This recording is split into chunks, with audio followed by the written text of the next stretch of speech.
The steady beep of the heart monitor was the only sound keeping me company in room 304. My fingers trembled as I reached for my mobile, squinting at the screen through the fog of medication. 3 days. 3 days since the stroke that left half my face drooping like melted wax, and not a single message from Oliver. "Mrs. Henderson, time for your medication," the nurse said softly, her warm brown eyes crinkling with genuine concern. Sarah, her name badge read. She'd been holding my hand during the worst moments, when the fear of dying alone became too real. I scrolled through my contacts with my good hand, stopping at Oliver's name, my only son, the boy I'd raised alone after his father walked out, the one I'd sacrificed everything for. My thumb hovered over the call button, but I already knew he wouldn't answer. He hadn't answered in weeks, not since I'd refused to co-sign his 4th business loan. "No visitors today either?" Sarah asked gently, adjusting my IV drip. I shook my head, unable to form the words properly yet. The left side of my mouth wouldn't cooperate. She squeezed my shoulder, a small gesture that meant everything when you're lying in a hospital bed, wondering if you'll ever walk properly again. The door opened, and for a wild moment, my heart leapt. But it was just Dr. Morrison with his clipboard, not Oliver with his apologetic smile and excuses about being busy with work. Always work. Always something more important than his mother. "How are we feeling today, Eleanor?" Dr. Morrison asked, though his eyes were already scanning my chart. "Been better," I managed to slur out. He nodded absently. "The physical therapy starts tomorrow. With dedication, you should regain most of your mobility within 6 months. 6 months. I closed my eyes, thinking about my empty house, the stairs I'd have to navigate alone, the kitchen where I'd struggle to make tea with one properly functioning hand. Oliver lived just 20 minutes away, 20 minutes that might as well have been 20 years. After the doctor left, Sarah lingered. "I could ring him for you," she offered. "Sometimes they just need a push." "No," I whispered. "If he can't come on his own," she understood. Of course she did. She probably saw this more often than anyone cared to admit. Elderly parents abandoned in sterile rooms while their children carried on with their lives. That evening, as Sarah was adjusting my pillows for the night, I made a decision. "Can you help me with something?" "Anything, love. I need to contact my solicitor." Her eyebrows rose slightly, but she didn't question it. She helped me dial the number, held the phone to my good ear while I spoke to Mr. Whitmore's after-hours service. Yes, it was urgent. Yes, it needed to be done tomorrow. Yes, I was certain. As I lay there that night, staring at the ceiling tiles I'd counted 100 times, I thought about the house Oliver grew up in. The Victorian terrace in Kensington I'd inherited from my mother, worth more than I could have ever imagined when I was young. The investment portfolio I'd built working 60-hour weeks as a financial advisor. The life insurance policy I'd paid into for 30 years. All of it was meant for him. Every penny saved, every sacrifice made. It was all for Oliver. My phone buzzed. A text from him. "Heard you're in hospital. Bit tied up with work this week. Maybe weekend?" Maybe weekend. My own son treating my stroke like a casual lunch appointment he might squeeze in if nothing better came up. I deleted the message without responding. The next morning brought another test of my resolve. Oliver's wife, Patricia, had posted on Facebook. I saw it on my phone as Sarah was helping me attempt breakfast. Something about their new extension being finished, complete with photos of marble countertops and a kitchen island bigger than my hospital room. "Must be nice," Sarah commented, glancing at my screen as she cut up my toast into manageable pieces. That extension probably cost a fortune. I knew exactly how much it cost. $85,000. The exact amount Oliver had asked me to lend him 6 weeks ago. The amount I'd refused because it was the 3rd loan in 2 years, none of which had been repaid. But apparently, they'd found the money elsewhere. Just not enough money for petrol to drive 20 minutes to the hospital. Physical therapy was torture. Marcus, the therapist, was patient but firm, making me work through exercises that felt impossible. Every movement was a mountain, every step a marathon. And through it all, I kept checking my phone. Nothing. "Expecting someone?" Marcus asked as I struggled with the parallel bars. "My son," I admitted before I could stop myself. Ah, that single syllable carried so much understanding. "Well, focus on getting better for yourself, yeah? That's what matters." By Thursday, Mr. Whitmore arrived with his leather briefcase and sympathetic expression. Sarah stayed with me, holding my good hand as I signed the papers with my shaking right one. "You're absolutely certain about this, Eleanor?" Mr. Whitmore asked for the third time. "This is quite a substantial change." "Certain." I managed clearly, my speech improving slightly each day. "And the house?" "Especially the house," he nodded, gathering the papers. "It'll be officially filed by Monday. Though I should mention, Oliver will need to be informed eventually." "When I'm ready," I interrupted. "Not before." That afternoon, Oliver finally called. Not to visit, but to ask about my pension details. "Mum, Patricia's worried about your care costs," he said, not even asking how I was feeling. "We've been looking into nursing homes, and they're bloody expensive. We'll need to know what assets you have available." My hand tightened on the phone.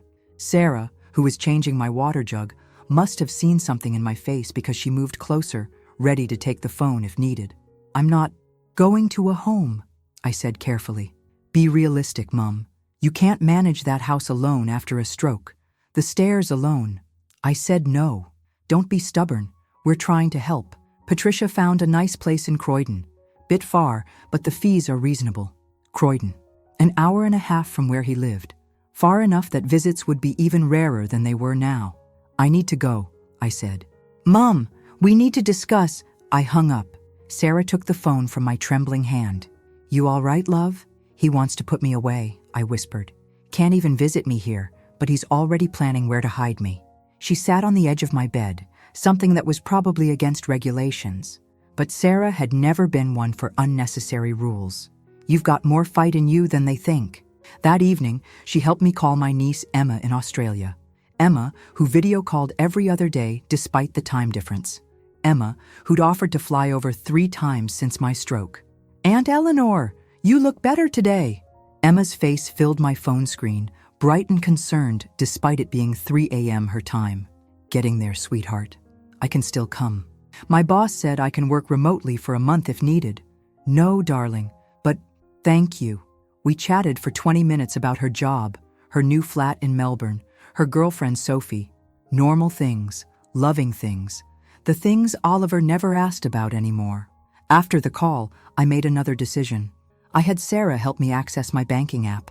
The trust fund I'd set up for Oliver when he was born. $50,000 that was meant to mature when I died. With a few careful moves, I could redirect it. "You sure about this?" Sarah asked as she helped me navigate the screens. "Very sure. Have you ever felt invisible to someone who was supposed to love you most?" Saturday arrived with unexpected visitors, though not the one I'd hoped for. Patricia swept into my room at 10 a.m., designer handbag swinging, followed by my 16-year-old grandson James, who looked like he'd rather be anywhere else. "Eleanor," she said, air kissing somewhere near my good cheek. "You look, well." I didn't look well. I looked like a 72-year-old woman who'd had a stroke, but Patricia had never been one for honesty when pleasantries would do. "Where's Oliver?" I managed. "Golf tournament. You know how important networking is for his business." She settled into the visitor's chair like she was doing me an enormous favor. "James, say hello to your grandmother." James mumbled something, eyes never leaving his phone. The same boy I'd helped raise for the first 5 years of his life, when Patricia went back to work and couldn't afford childcare. The boy who used to call me Nana Ellie and beg for my homemade shepherd's pie. "Actually, Eleanor, we need to discuss the house situation." Patricia pulled out an iPad, all business. "I found several excellent facilities. I'm not selling the house." "Don't be ridiculous. You can't possibly manage it now. Oliver's already spoken to an estate agent. With the market as it is, you could get at least $2 million. More than enough for the best care." Sarah entered with my medication, pausing when she sensed the tension. I said no. Patricia's perfectly painted lips thinned. "You're not thinking clearly. The stroke has obviously affected—" "Get out." "Excuse me? Get out." The effort of shouting left me gasping, but it was worth it to see Patricia's shocked face. James actually looked up from his phone. "James, we're leaving." Patricia stood, clutching her handbag like a shield. "Oliver will hear about this." After they left, Sarah helped me calm down, checking my blood pressure and fussing over my monitors.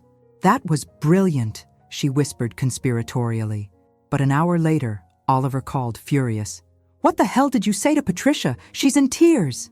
She tried to force me into a home. She's trying to help. We all are. You're being completely unreasonable, Mum. Do you have any idea how much stress this is causing me?" The irony of him complaining about stress while I lay in a hospital bed wasn't lost on me.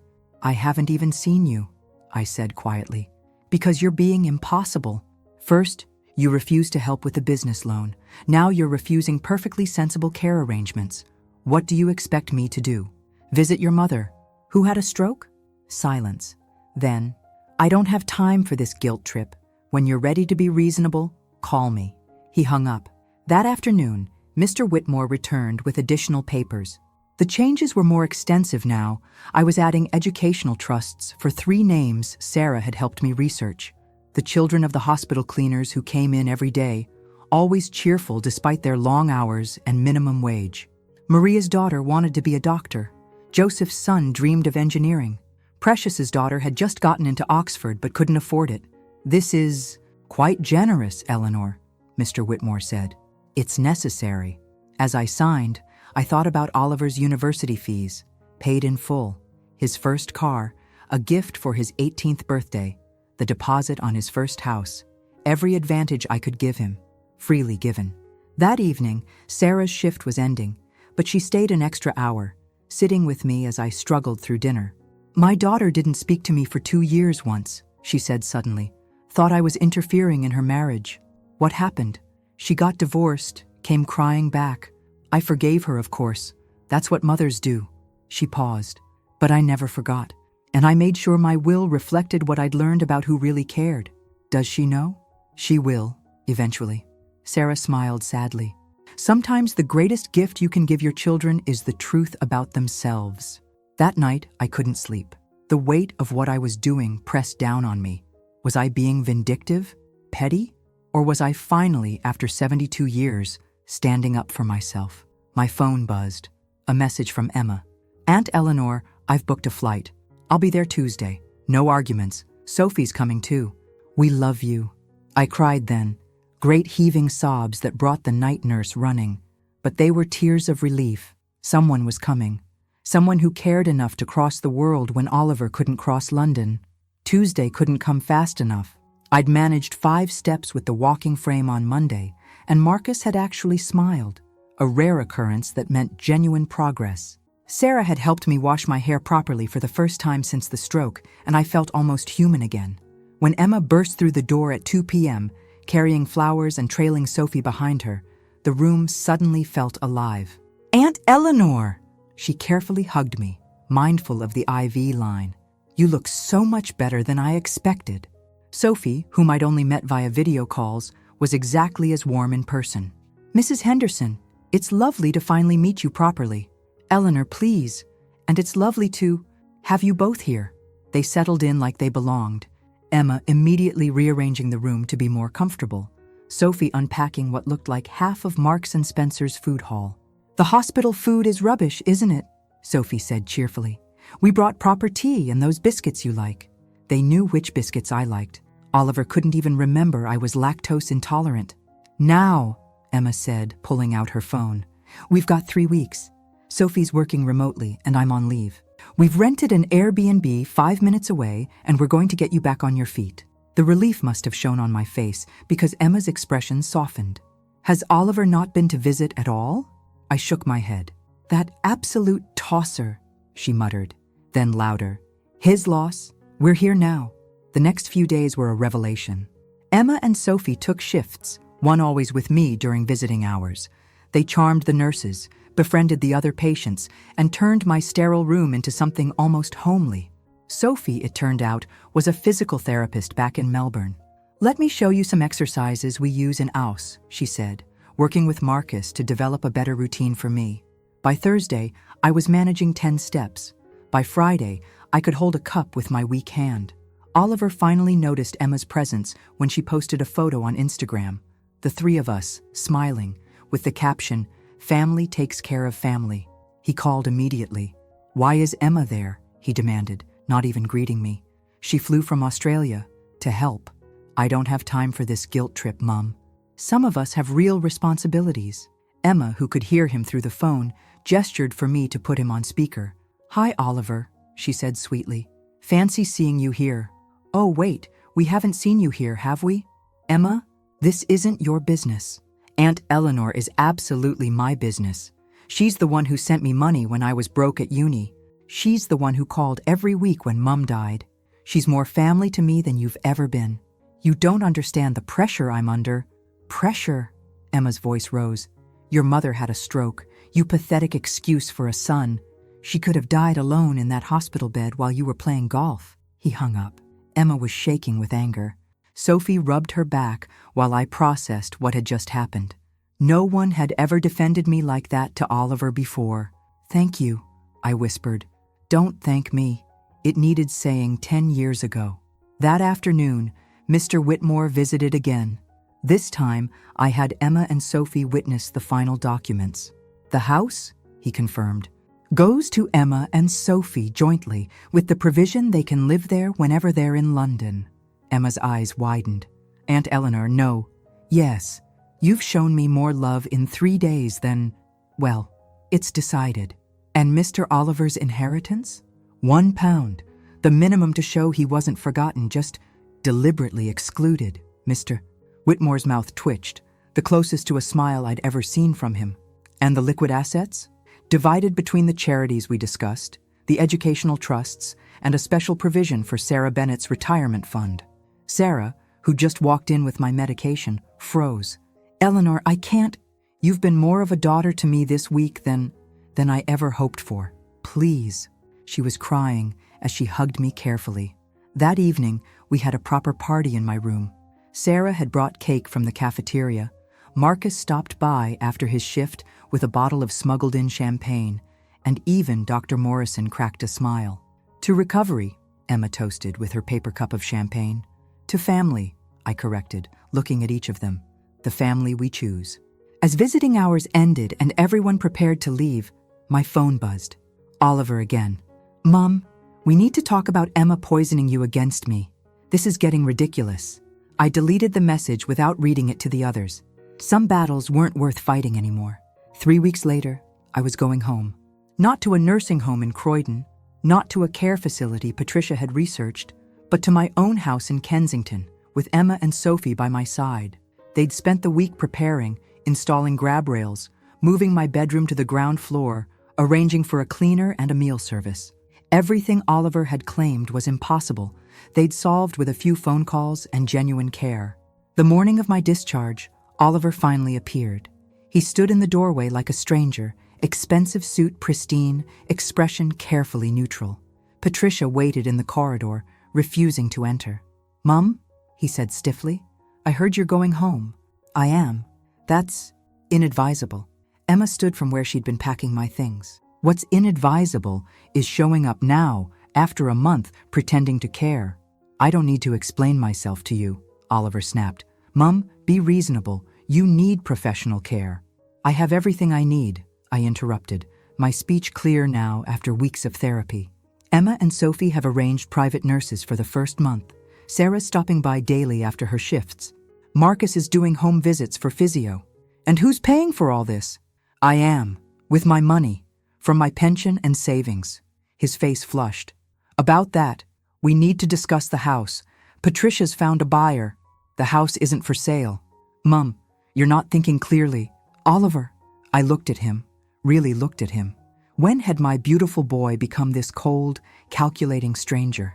"I've updated my will." The words hung in the air like a thunderclap. "What do you mean, updated?" "I mean, I've made some changes to reflect the reality of our relationships." His face went from red to white. "You can't, Mum. I'm your son." "Yes," I said quietly. "You are. And for 30 years, that meant everything to me. Every sacrifice, every penny saved, every dream deferred. It was all for you. But when I needed you, where were you? I have responsibilities. To your golf game? To your networking? To your house extension that mysteriously got funded after I refused to co-sign another loan?" Patricia appeared in the doorway. "Oliver, what's happening?" "She's written me out," he said numbly. "Haven't you?" "I've written reality in," I corrected. "Emma gets the house. She's the daughter I chose, since the son I bore chose to abandon me." "You can't do this!" Patricia shrieked. That house is worth millions. It's James's inheritance. James? I laughed bitterly. The grandson who couldn't look up from his phone during his only visit? Who hasn't called once? Sarah arrived then, in her civilian clothes since it was her day off, carrying a bouquet of flowers. She took in the scene and moved protectively closer to my bed. I'll contest it, Oliver threatened. You're obviously not mentally competent. Try it, Mr. Whitmore said from the doorway, having arrived for the discharge papers. Mrs. Henderson has been evaluated by 3 separate psychiatric professionals, all of whom confirmed her complete mental competence. Every document is ironclad. Oliver stared at me, and for just a moment, I saw the little boy who used to crawl into my bed during thunderstorms. Then his face hardened. You'll regret this, he said coldly, when you're alone and dying. She won't be alone, Emma said firmly. Sophie and I are moving to London. I've already got a job transfer sorted. We'll be living in the garden flat of the house, paying rent to Aunt Eleanor, helping her maintain her independence. You planned this, Oliver accused. No, I said. You planned this. Every ignored call, every excuse, every complaint about stress while I lay here wondering if I'd ever walk again. You planned this with your absence. He left without another word, Patricia's heels clicking furiously behind him. The room fell silent. You okay, Aunt Eleanor? Emma asked softly. You know what? I actually am. Sarah helped me into the wheelchair for discharge while Sophie and Emma gathered my things. As we prepared to leave, I noticed something in Sarah's expression. What is it? She smiled. Just thinking about my daughter. She called yesterday, first time in months, said she'd heard I was named in a patient's will.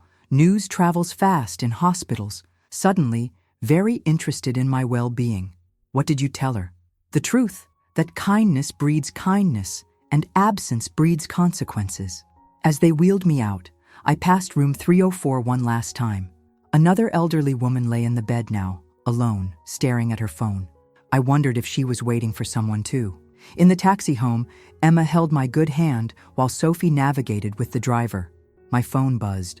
Oliver again.